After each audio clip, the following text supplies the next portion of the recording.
Good morning, students. Today we'll continue the chapter The Blue Bead by Nora Burke.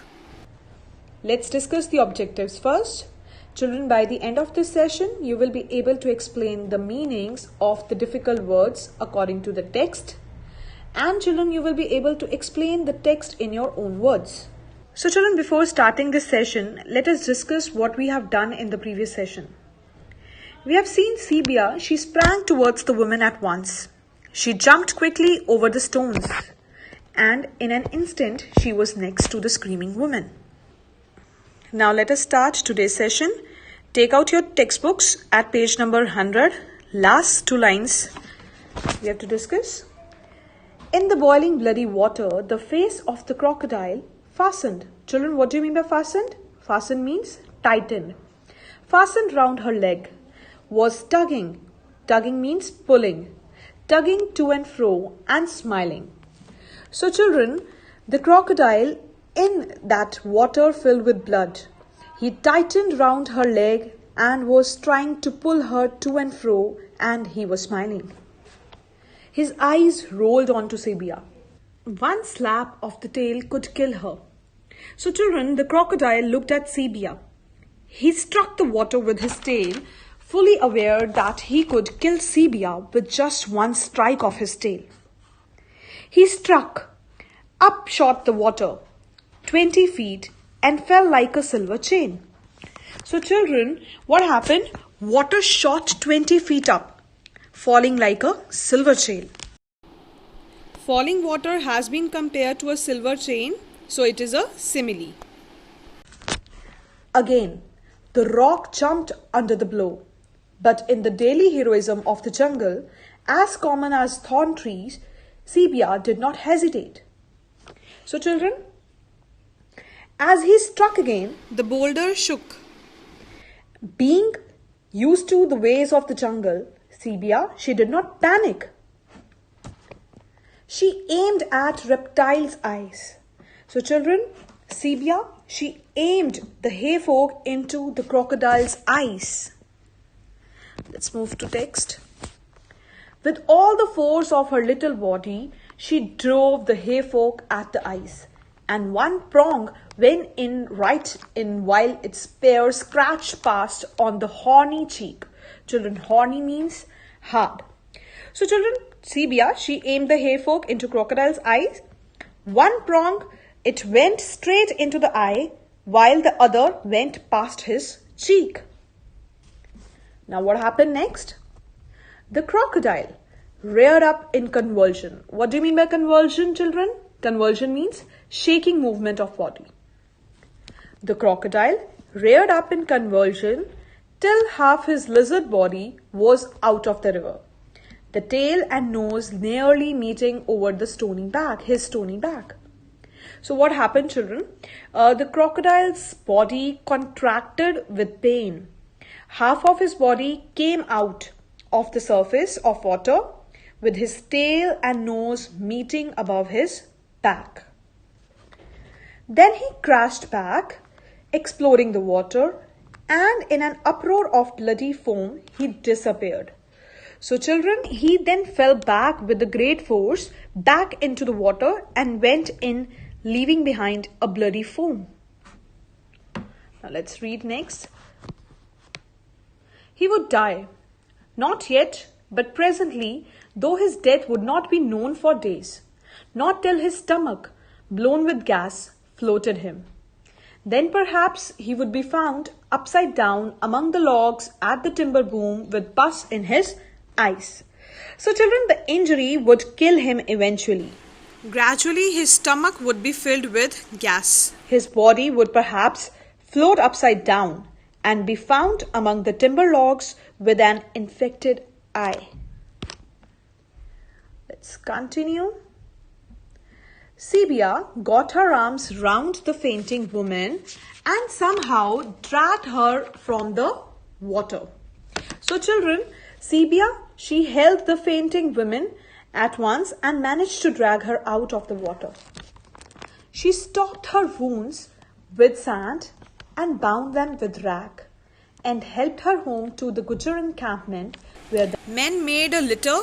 Litter means a stretcher to carry her to someone for treatment. So children, what happened next?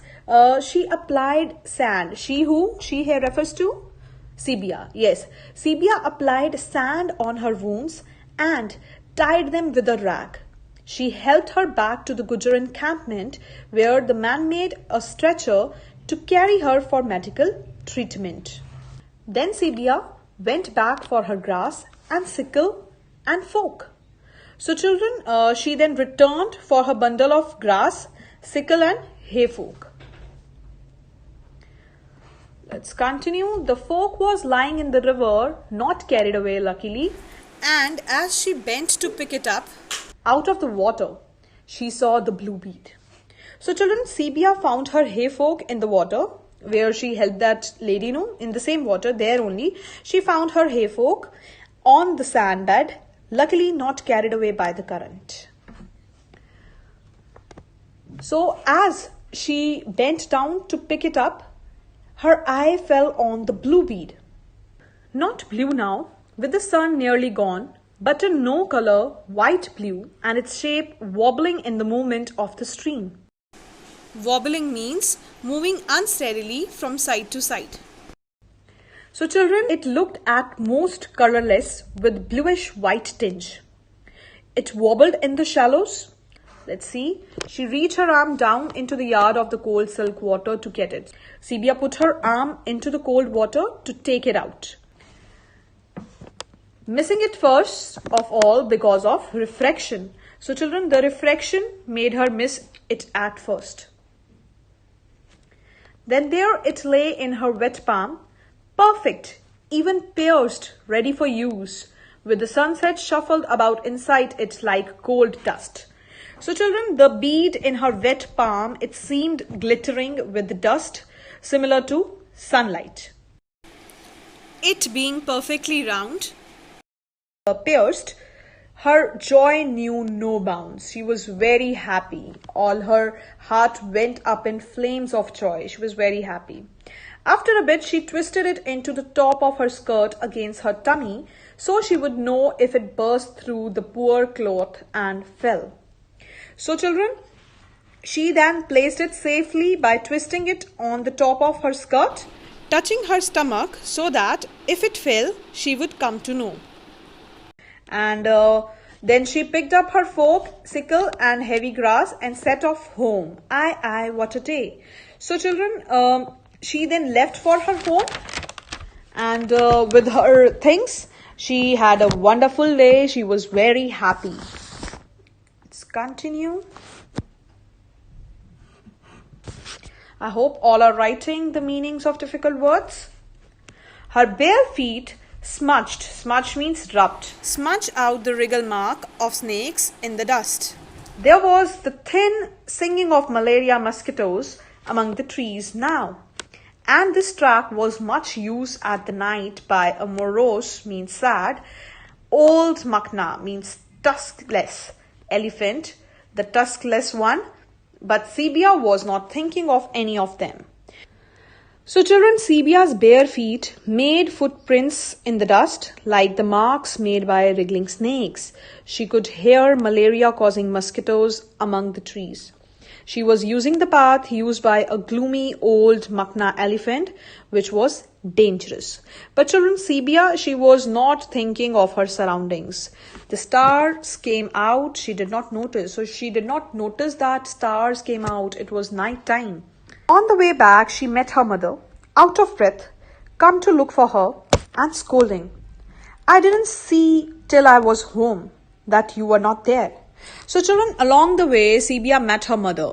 She was very much worried of her. She shouted at her. She had not noticed Sibia's absence until she had reached home. I thought something must have happened to you. So children, she said that she thought that something had happened to her. And Sibia, bursting with her story, cried, something did. I found a blue bead for my necklace. Look. So children, Sibia replied enthusiastically that something had indeed happened. The only thing that she wanted to share about her experience was that she had finally acquired a blue bead for her necklace.